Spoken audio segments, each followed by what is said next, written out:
I would like to introduce Mary Sue Koeppel, who will introduce our speaker for today. Thank you, or our presenter. Thank you, Julianne. Hello, everybody. Welcome for being here and joining us today as we celebrate Sally Glaze. Sally, as you know, is an inspiration to all of us with her dedication to what she does.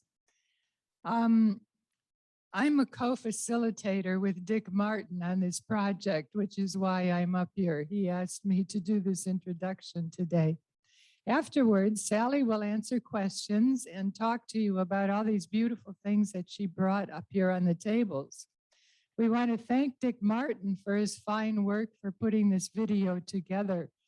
As you know, he is the master of it all. I would like to tell you that Sally says, fabric is my inspiration. As she goes through her international shopping sprees, she does win great, wonderful awards. Today, she takes us on her journeys to France, Japan, Australia, Hawaii, Indonesia, and the USA, searching for fabrics that tell her stories. You will enjoy her stories and incidentally learn much about the art and skill of quilt making. She designs her quilts, she searches for fabrics, and today she tells us her stories.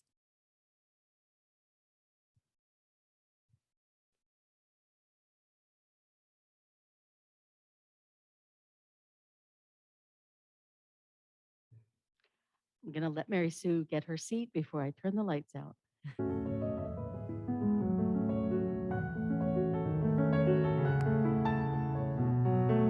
Sally Glaze is an artist, a fabric artist. She has taken the craft of quilt making and turned it into the exquisite art you will see here today. Thank you, Sally, for joining us and getting us into your quilting journey.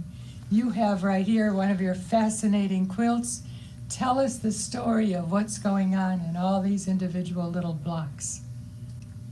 Well, this quilt was made for a quilt show that our quilt was giving in Austin, Texas. And the theme of it was USA patriotic quilts. It was completed in 1996 and showed at the show there.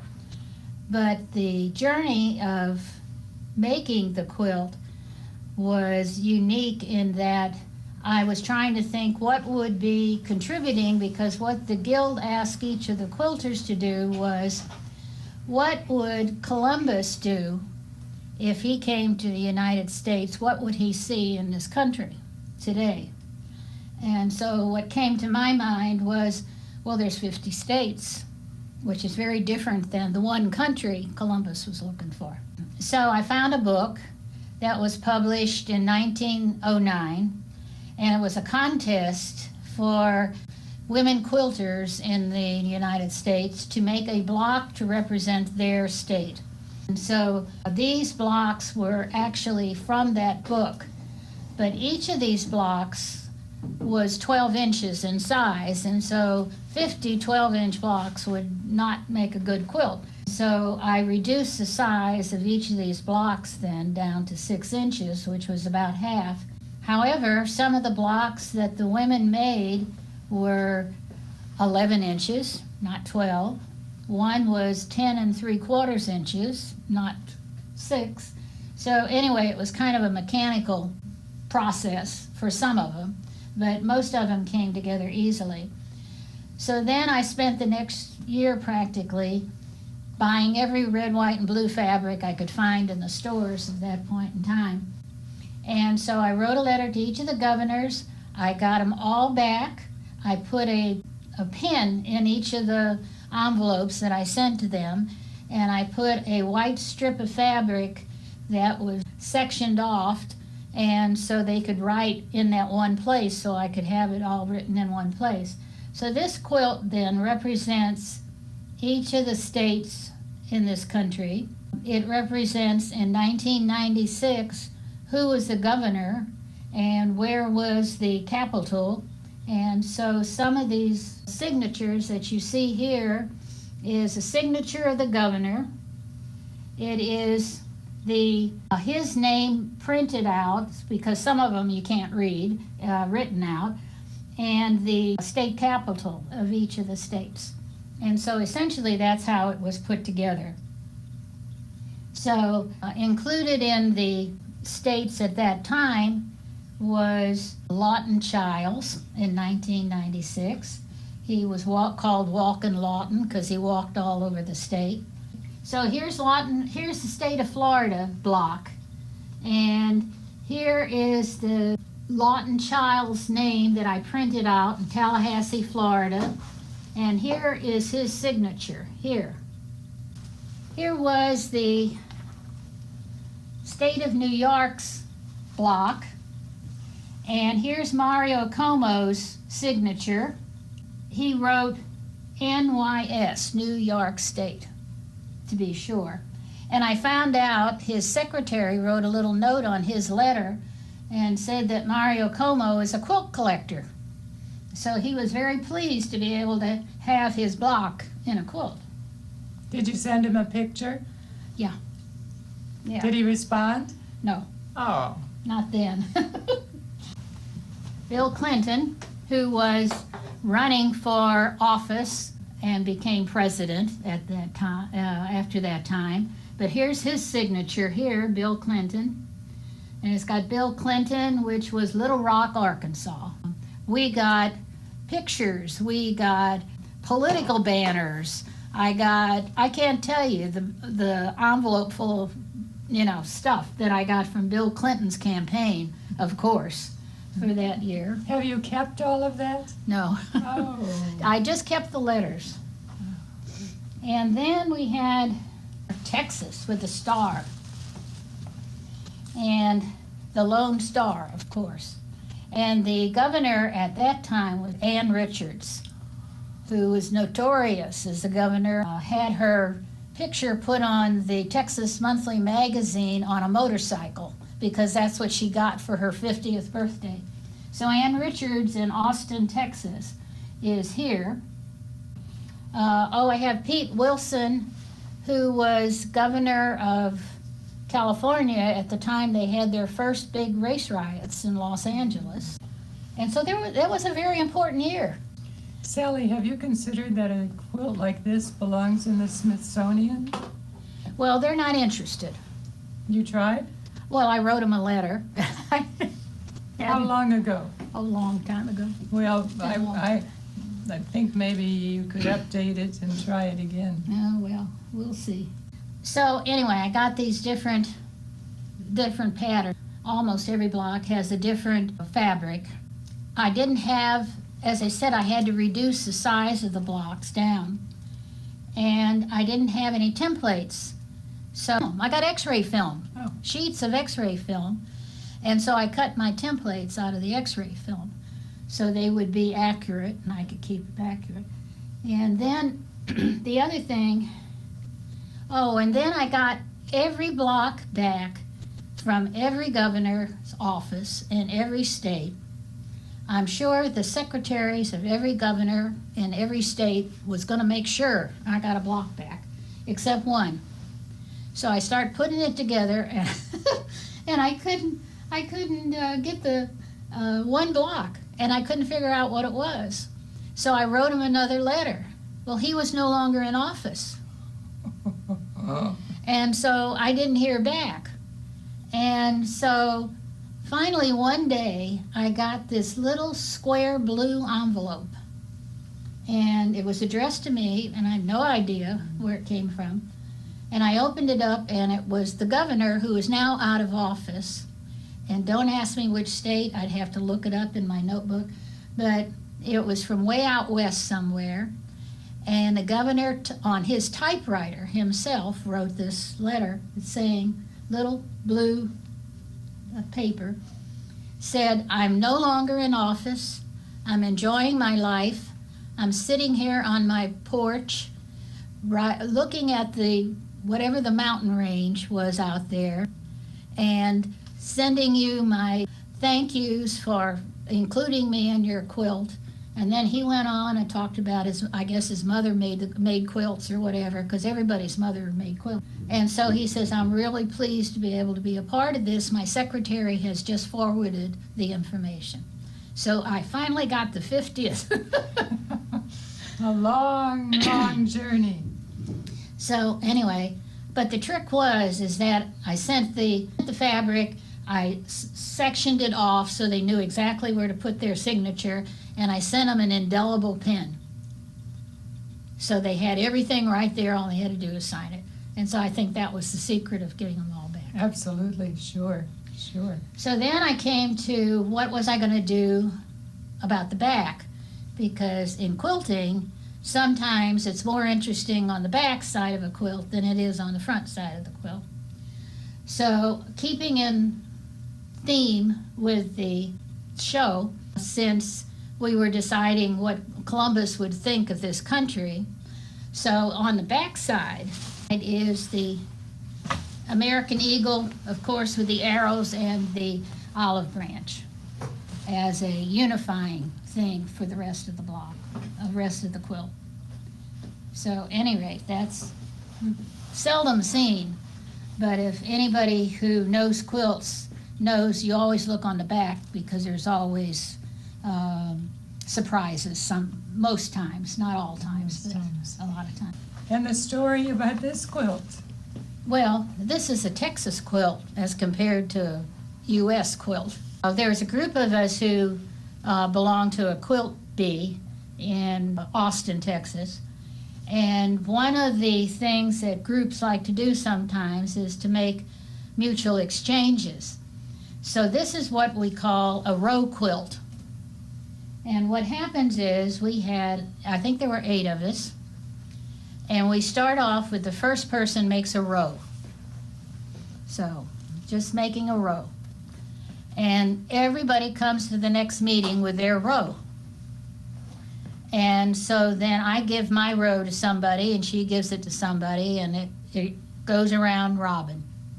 So until we get all of us together. So there's 1, 2, 3, 4, 5, 6, 7 of us.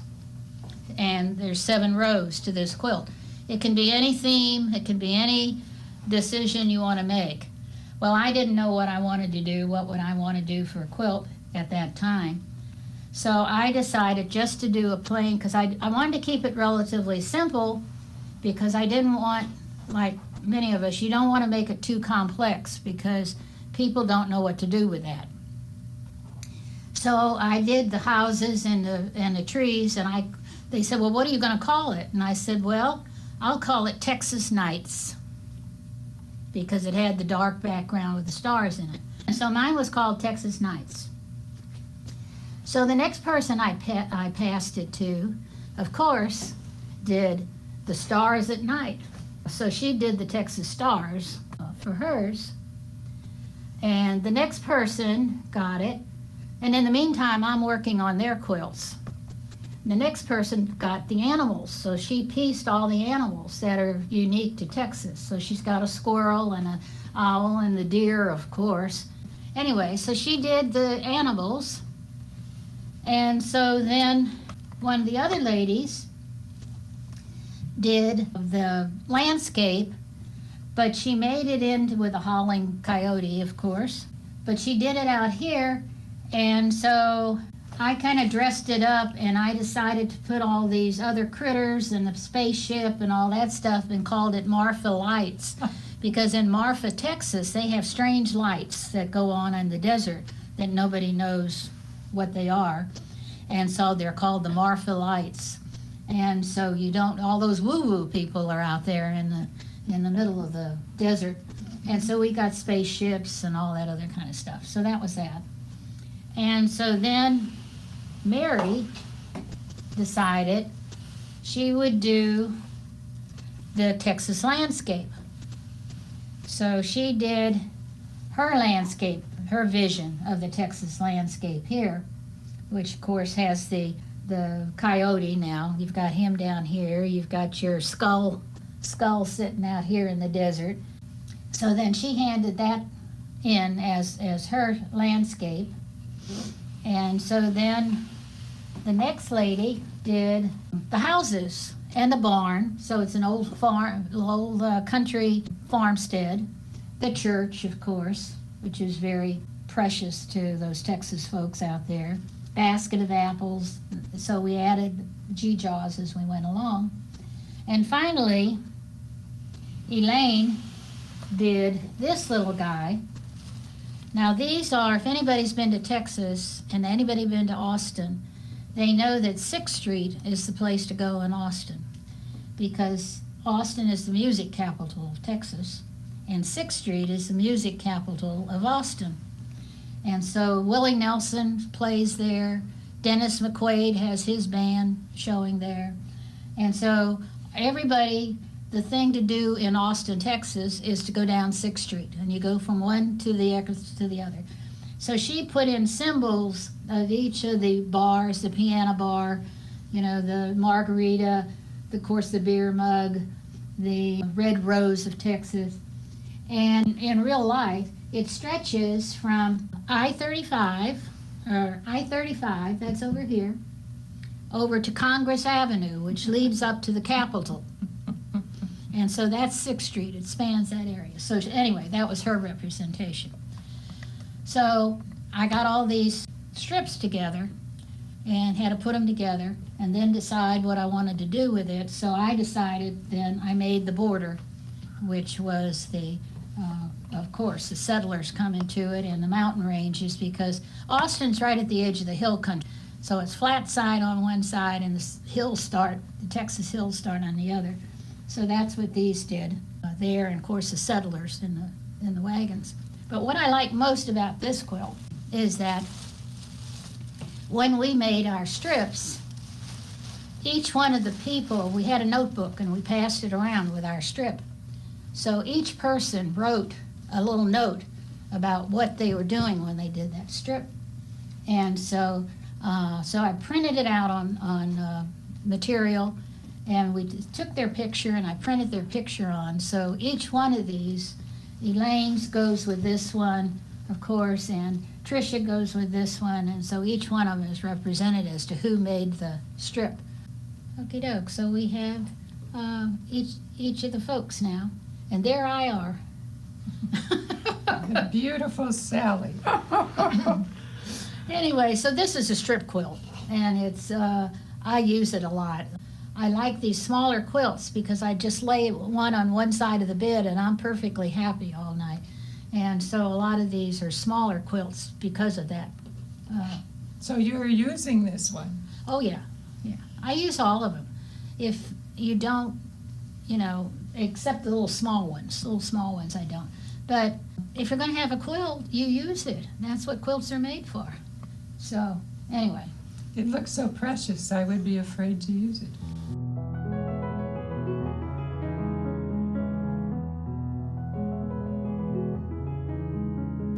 Okay, so this quilt was inspired by this fabric. I was up in Paducah, Kentucky, and there was an old shop up there that had odds and ends and stuff on it. And I found a piece of fabric. This is all they had. And they had all these hillbillies, I guess you'd call them, on this fabric. And I just thought that was so unique. And so what would you ever do with something like that? So I had it for a while, and then I decided, it clicked in one day, and I thought, I'm going to make that a tax quilt. And so I found this saying by Fred Allen, who says, an income tax form is like a laundry list.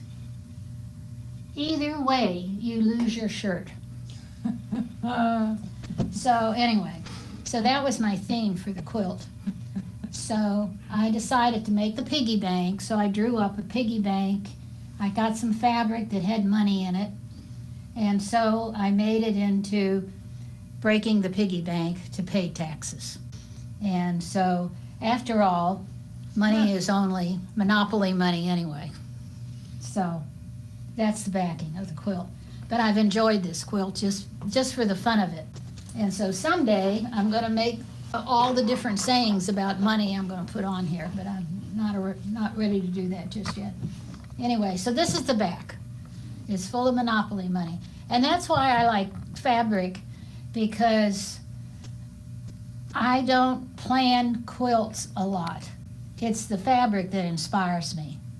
Different fabrics kind of tell me different stories. And as a matter of fact, I took my grandkids to the fabric store with me one time while we were up there, and they were small. And of course they're fidgeting, and of course I could spend an hour in a fabric store with not any problem, but not them. So I got my granddaughter over and I pulled up a piece of fabric and I said, look at the pictures on that fabric. What does it tell you? And can you make up a story about the pictures? And so she got really interested in it. Well, pretty soon she was all over the fabric store, and she's telling her brother, and the two of them are going over here and going over there. And so it gave me time to do what I wanted to do. But that's kind of what I don't plan of a quilt sort of thing in my mind. I don't plan the picture normally. Sometimes I do, but usually. But I see a piece of fabric and I think, what can I do with that? And let it tell the story. So fabric is your inspiration. It tells me the story.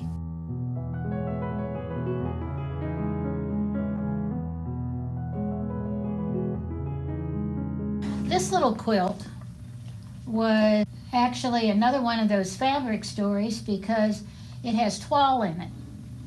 And toile, it's T-O-I-L-E, the French word toile, which is these little drawings on fabric.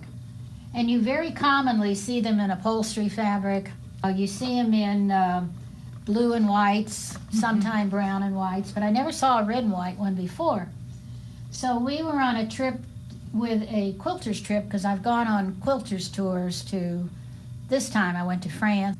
We were in France, and in France, if you want to get cloth, you have to go to Toul, T-U-L-L-E-S, Toul. And so we looked all over the place. There was one tool shop that we found in Paris. That's where I got the red toile, was in Paris. So we couldn't find any, and we were frantic. Well, we went up to Fontainebleau, up in that area, no shops. We went to Normandy, no shops. And so we're in this bus, and there's about 40 of us, and somebody shouts out, tool shop, tool shop. And stop the bus, stop the bus.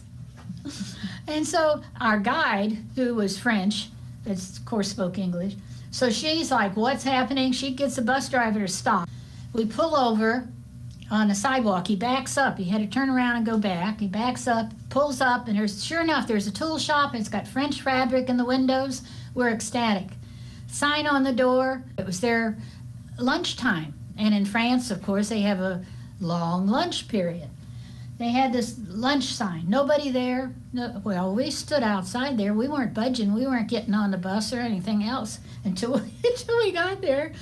And so in a little while, I guess it was, I don't know, maybe 10, 20 minutes, down the street, here comes this little guy in a black suit with his white shirt and his hat, fedora on, little puggy guy. Here he comes with two ladies walking alongside him, and they stop out in the sidewalk, and because he was with me. And so they're looking, and these 40 women are out all over the sidewalks carrying on, and they come up closer, and one of them says, are you the owner and stuff? Yes. He said, we're waiting. Well, he didn't know what to do. And so all he could do was open the door, and 40 of us. It may have been as big as this art room and the sewing room put together. That was as big as the shop was, and there's 40 women in there, and we're all pulling fabric off the shelves right and left, all over the place. And there's him and these two little ladies. They don't speak English.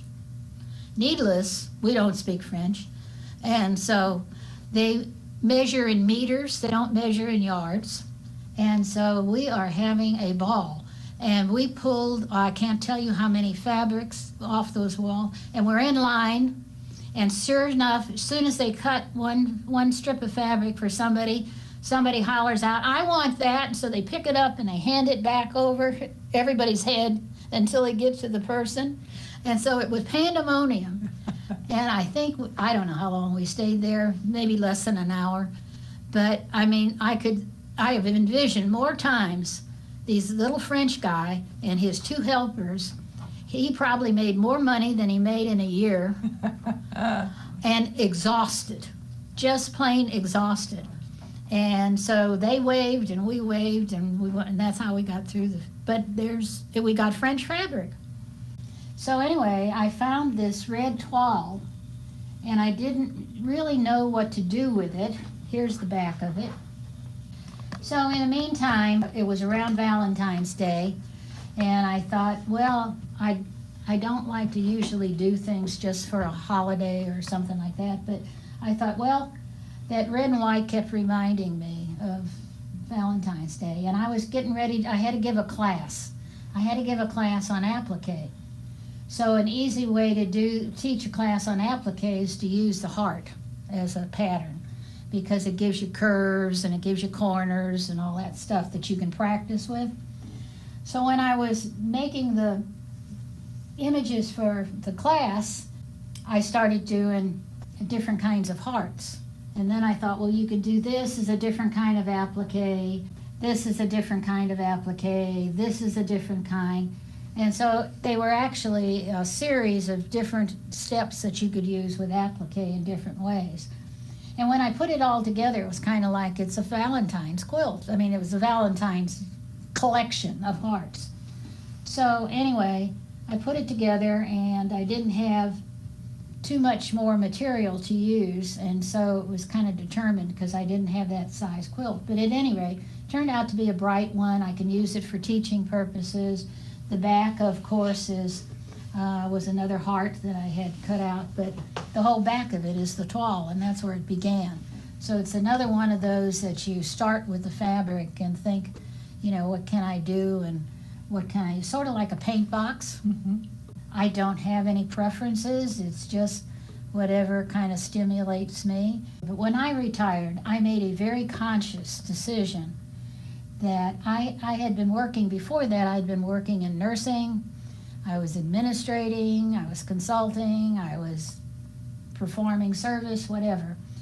But I made a very conscious decision that I was going to move over to my right brain and out of the left brain. I was tired of doing things that had to be cut in a certain way, regulated in a certain way, performed in a certain way. So that's what I do. So most of this then is really inspired by something other than the mechanics of the quilting. I don't like to fool around with mechanics. I like to do something that's inspirational and gives me a chance to use different palettes. And so that's why I do what I do with the quilts. But anyway, this was my one and only Valentine's quilt. Do you find that doing quilting the way you do a sense of discovery with every piece? Oh, absolutely. Oh, yeah. Oh, yeah. And that's the enjoyable part of it as well. Part of it, yeah. Yeah. Yeah. Tell us about these trips that you've been making all over the world.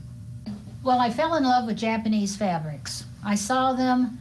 I had a teacher in Miami that used Japanese fabrics, and she told me about this store in San Francisco. And so my husband and I were going on a trip to Japan, and we were stopping off in San Francisco to see my daughter. So I had to go to the store. And this gentleman his store had all these Japanese fabrics in it.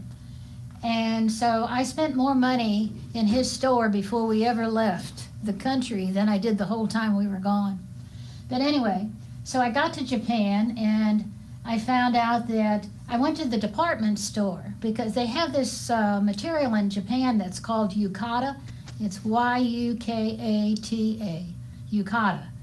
And it's the cotton that they make kimonos out of. So when you go to hotels in Japan, they give you a kimono at night, and that's made out of yukata, which is a beautiful cotton, and it's decorated with all these Japanese things. Anyway, he had all these in his store, and I was just intrigued with it. So I went to the department store to see what I could buy, and in the department stores in Japan, they make the kimonos there in the department store. You don't go and take them off the hook, or at least the time we were there. And so I went to ask one of the ladies, did they have any scraps from their kimonos? And of course she couldn't understand me very well, and she got her supervisor, and her supervisor got another supervisor, and I kept trying to tell them in sign language about the scraps for the fabrics, and they finally caught on, and they thought I was nuts because all I wanted was the scraps. I didn't want the kimonos. So I came away with a box of scraps from Japanese fabrics. And so that's kind of intrigued me that really when you go to different places, their fabrics are different. And they weren't, at that time, you know, everything was US all across the world. And everybody was so eager to get their hands on US items of whatever nature that we made here, that they really forgot about their own stuff. And so with the Japanese, they were so entranced with American fabrics that they really discredited their own fabrics. And so anyway, so that's how I got started with all these scraps of Japanese fabrics. Well, then it went on to there, and it went on to there. So I went to one of the quilt shows up in Kentucky, and because they have big quilt shows around the U.S. I mean, Houston has the largest quilt show up until recently in the entire world, because they would have 60 to 70,000 people in 1 week going to their shows. Well, now Tokyo, of course, has the largest quilt show, and they have, during a week, over 300,000 people come to see their show in a baseball stadium. Wow. So that's how worldwide quilting is. And the first quilt show was held in Europe, was held in Germany. Then France has a large show. One of the larger shows in the world today is in Birmingham, England. Sydney, Australia has a big show. And a couple years ago, they had one in Mexico City. So people are into quilts over the past generation. Do you go to these shows around the world? I only have gone to a few that have been involved with a trip. So of course, here in the U.S., they attach it to a quilt, a trip. So you can go around and see the country. So when we went to, for example, we went to France, and we went to the quilt show in Lyon, but we toured France. But we meet with quilters there. So in Japan, we met with Japanese quilters. And in Australia, we met with Australian quilters, because quilters love to meet quilters. And so we exchange blocks, and usually have a lunch or something like that. We exchange blocks with each other, and bring something from our country and their country, we bring it home with us. So anyway, it's real intriguing. My husband's gone with me many times. Of course, we went to Australia together.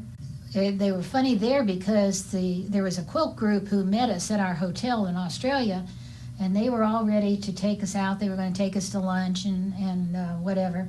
But they were going to tour the city. I think it was Sydney at that time. And so they want to take us around Sydney, and they said, well, what do you want to see in Sydney? And we said, we want to see a quilt shop. And they all laughed, because out of the whole entire city of Sydney, it wasn't the Opera House, it wasn't the bridge. We want to see a quilt shop in Australia. And so that's what they did. They took us to quilt stores. So it's that kind of thing. But quilters talk to each other because we have a common language. I heard once that you go with empty suitcases and come back filled. Pretty much. And because everybody has different styles of fabrics. There is much more in common today than there was once upon a time. But that's where I got the red toile, because I got it in France. I got the yukata in Japan. But at any rate, that's kind of what you do. You pick out fabrics. Sometimes there's a fabric exchange. They may say we're going to have a fat quarter. We're going to have a fat quarter exchange. Fat quarters is what quilters live off of. They're just a quarter of a yard. And so, but they're reasonably priced and you can get something different. And a lot of quilts have been made out of fat quarters.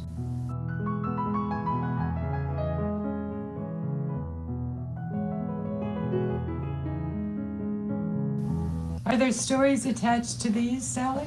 Well, this one was a local one. I got this fabric right here in Trenton, Florida, at the quilt store, because I saw this sand with all the barefoot prints on it, and I thought that was kind of Florida-ish.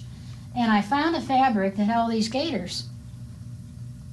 And so I was like, I have to make a gator quilt before I get out of Okemuk. So I took this fabric and I just cut out gators and kind of positioned them over the top of the water fabric. So I cut, all these are cut out. So all these green pieces and brown pieces are all cut out over a piece of blue, which was the swamp. And I put all these footprints around here and I called Watch Your Step. How do you attach? There's a fabric you can use that is sticky on both sides and you iron it on most of the time. Is it hand done then after that, or is it a machine? Can or cannot be.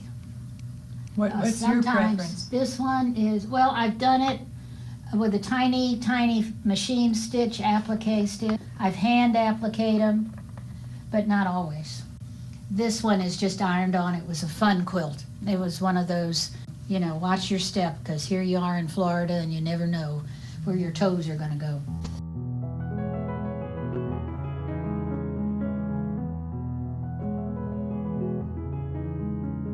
So another time we were traveling on had to be a quilt trip. It was in Hawaii. And I thought, oh, we've never been to Hawaii. I like Hawaiian fabric. And I found this thing on the computer about how to do origami. And they had shirts folds in origami. So I bought some fabric while we were in Hawaii, and I folded these shirts, origami folds, into using the Hawaiian fabric. And so while I was there, I bought these little surfboard tags that they use for key rings. They put on your key rings. So I thought they looked like the ties, regular ties. So I used them and made them ties.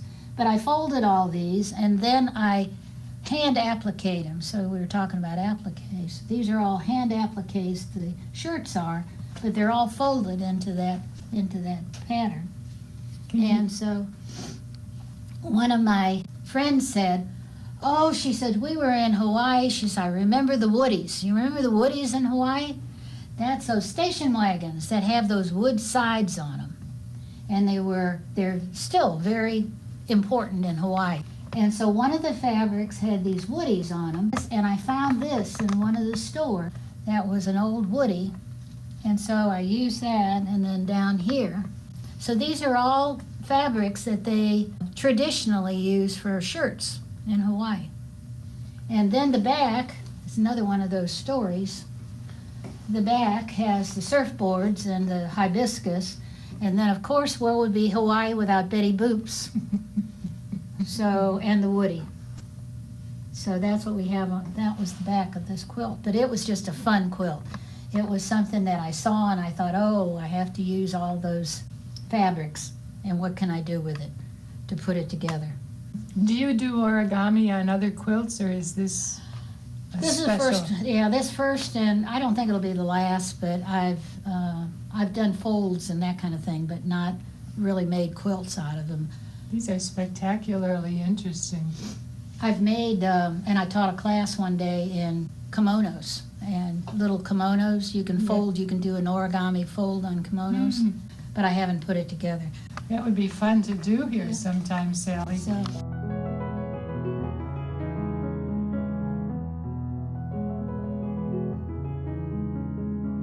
Okay, this quilt I call Tidal Pools because it reminds me of those tidal pools and the rings that form on the top of the water and all the fish underneath. And I had, again, pieces of fabric that kind of came together. I got these are hand-dyed fabrics here. So I had a bunch of them that had these, and since they were in shaded as they went along, I wanted to do something that was going to pay attention to the shading. And then I came across on one of my trips this fabric here, which is from Indonesia. So it had all the fish and stuff. So I happenstance put it together one day, and the colors came together. So I thought, oh, what am I going to do with it? And so that's how I got inspired to do tidal pools. Now, I have never, well, rarely talked to especially older gentlemen about quilting that they don't say, my grandmother used to make quilts, and she used to do those things where there were rings inside rings inside rings. I remember those over and over again. I've heard this story. And so this pattern is what they call the double wedding ring, because it has two rings. They usually use two rings together. And so the pattern's called double wedding ring. But when you use it in a different way, it becomes a tidal pool. And so that's why I called this thing then. Well, I didn't know what I was going to do with the outside of this because I just had the inside. I knew what I was going to do this. This hung up in the sewing room for a couple months while I was trying to figure out how I was going to put it together. And because we use a design wall, so we have a piece of fabric on the wall and you put your pieces up against it. It's usually flannel or it's some kind of sticky stuff, batting, that kind of thing. And you put pieces on the wall and you can form patterns on the wall. So you don't have to put it together. You can just actually slap it on the wall and see how you want to put it. Take pieces off, move them around. So that's what I did with this quilt. And so when I got it, I had to, now I needed something for it to finish with the border, but I didn't have any fabric. So I went on another fabric hunt, and I came across this fabric that had kind of blotchy, but it had like palm leaves. Like these palm leaves were kind of on the fabric, printed on the fabric. I thought, well, if you have a tidal pool, what do you have? You have the trees around it, bushes around it, the palmettos around them, and that's what you have. So that's why I bordered it in that. But at any rate, this is from one of the oldest patterns in quilting that you'll find. And except now it's just been kind of modernized. It's beautiful, Sally. Talk to us about the way in which you do the actual sewing. Well, you take out your fabric and you gradate it according to the colors. So each one of these was a different color. And so I strip them out like that. And then I decide you could use any mix. You could put this in the middle if you wanted to and make the colors go this way. You could use just one color for each of these rings. But I just lay out the fabric and then take the pattern, the template we call them, and put it over the colors and then stitch each of these together. And now I have a little half moon here.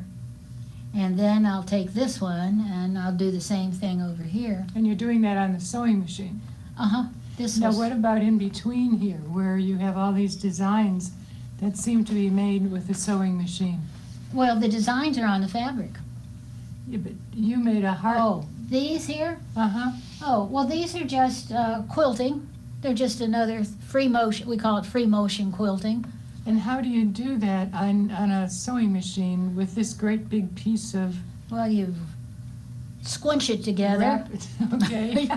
That's a good term, squinch. Squinch. So you squinch it together, and then you just go like this with your fabric on the sewing machine until, which is called machine stitching.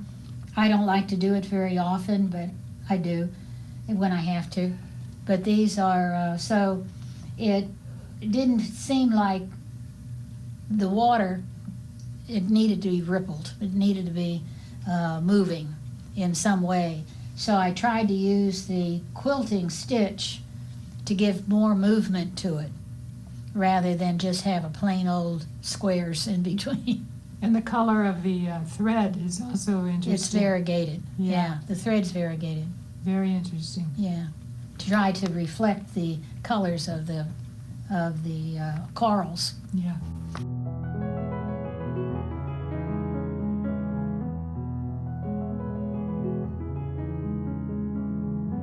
What are we looking at, Sally? The back of this quilt was actually this fabric, which was kind of a muted fabric that would go with everything, sort of thing. But while I was finishing it, I found this fabric that had pictures printed on it of the Civil War. So I thought, that's going to go with that quilt. I need to have it. Plus, another 50 years from now, the fabric's going to have historical value. So people are going to be interested. But I call this quilt, this is Dear Jane Meets Miss Ellie. And the reason it's called that is the patterns I've used are from these two books that were developed from these two quilters based on patterns and images from the 1830s through the 1870s. So one lady does different patterns that she calls her Baltimore album patterns, because they were patterns made in Baltimore between the 1830s and the late 1850s. And the other lady got a quilt that she made patterns from that had a notation in them that said, made during the time of the war, during the time of war, 1862. And that's when the quilt was made, so she made patterns from that quilt, and I used those patterns. And so then I made them out of fabric that were reproductions from the Civil War patterns. So this is the quilt. These fabrics are reproduction fabrics, they call them. So these were the one set of blocks, and the border here, that was from the Baltimore area from 1830s to 1850s. And these other blocks, these little 6-inch blocks here and here, all these blocks here and here were from the 1862 quilt. And so together I call it Dear Jane Meets Miss Ellie. Because I didn't want to make it a war quilt, even though it was based on that. But I wanted it to be something, honor the quilters who have used those old patterns and brought them up to date to today's quilt. And only one side is the war. Wonderful. Is each one of these a separate little piece of? Yes. Each squared. Each of these are separate pieces. See, these are all pieces. They're all pieced. Each one of these tiny, tiny pieces Uh-huh. is separate. No wonder it took you 2 years. Sally, what does quilting, after all of these years and these magnificent artistic pieces, mean to you? I don't know. They're an expression of me, but they're built on so many other people's artistic endeavors. I mean, the persons who design the print, the person who colors those designs, the person who lays them out in a way that is on a piece of fabric. Some are repeated, some are not. The person who decides on the colorway, because there's different colorways. The person who takes those colorways and either hand or commercially colors the fabric to represent that colorway. The person who takes that piece of fabric and makes it into something else that's different. So it's not one person's endeavor at all, at all. It's just everybody's artistic, dreaming, practical endeavors. Yeah. And you see yourself as part of the continuum of Oh, yeah. creativity of the universe, kind of. I'm only a piece of this.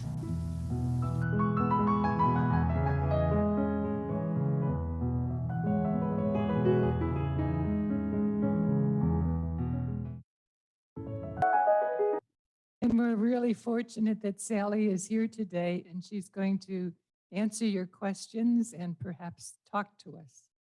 Thank you. Want to talk about this picture and then I can take it down and turn on the camera? Yeah, sure.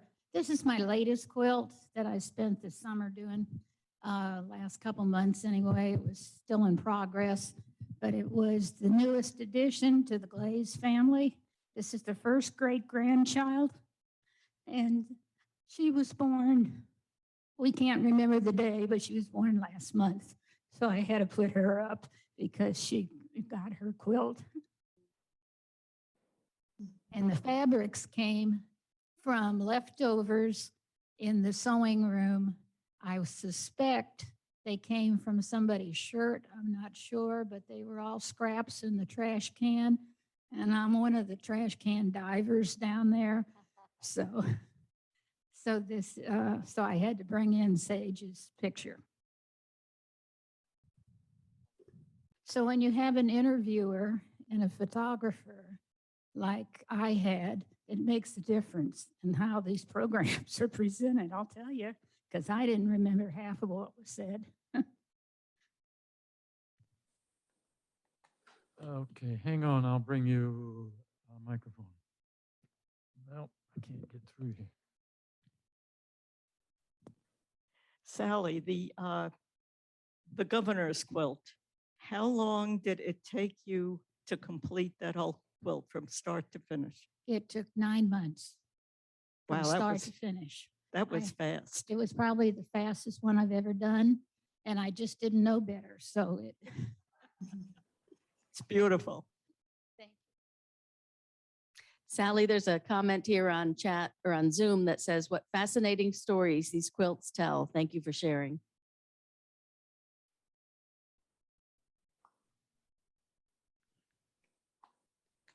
Okay, thank you all. Am I working on one now? Always. I'm working on one now.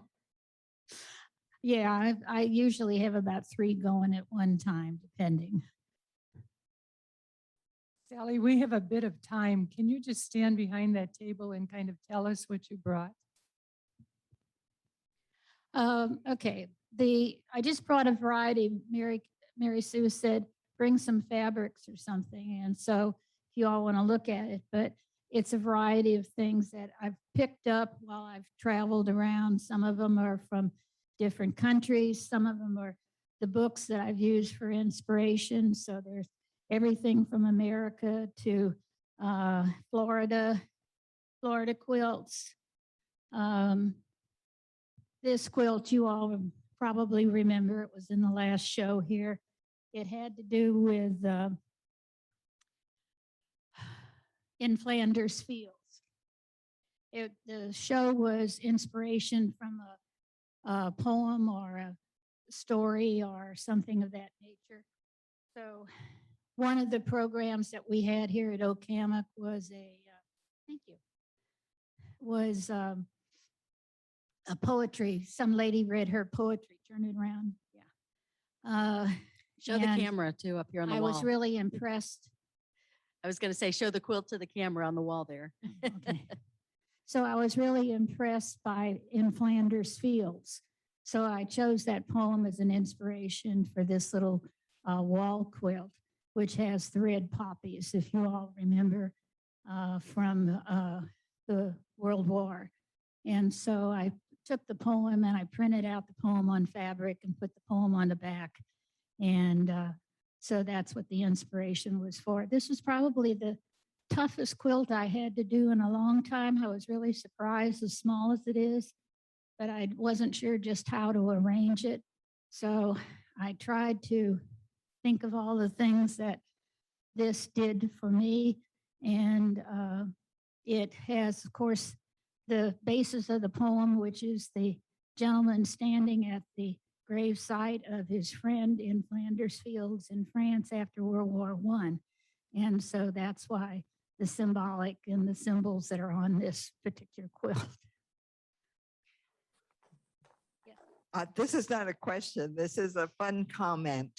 I've been here 7 years, and after the very first year I was here, I went on a trip, an Okemuk trip with you all. And believe me, this lady does shop in quilt stores, and she does search them out. And it was so much fun to hear her stories the whole time and just watch her go through a fabric shop. Was amazing. So My husband may have a different opinion of that. I heard a few comments about that, but it made our trip very special. So I just thought that was kind of fun. Well, Sally? they're fun. I would recommend anybody, if you get a chance, go on a quilting trip if you like that kind of thing, because you do all kinds of fun stuff. On one of the bus rides that we had in France, the ladies would take turns buying bottles of wine. And so about 2 o'clock in the afternoon, as we're tootling along on the highways and byways, they bring out the plastic glasses and the wine bottles. Sally, there's another comment here right after the quilt comment. It says, I don't even quilt, but I'm taking this class for the stories and the art. Thank you. Exquisite. So I was just, this fabric here, I dearly love. I haven't decided what to do with it yet, but it has all the comic strips. So I'm sure if anybody has any inspiration, you can tell and give me some suggestions and I'll be happy to use them. But I really like the comic strips. Thank you again, Sally, for wonderful, beautiful performance.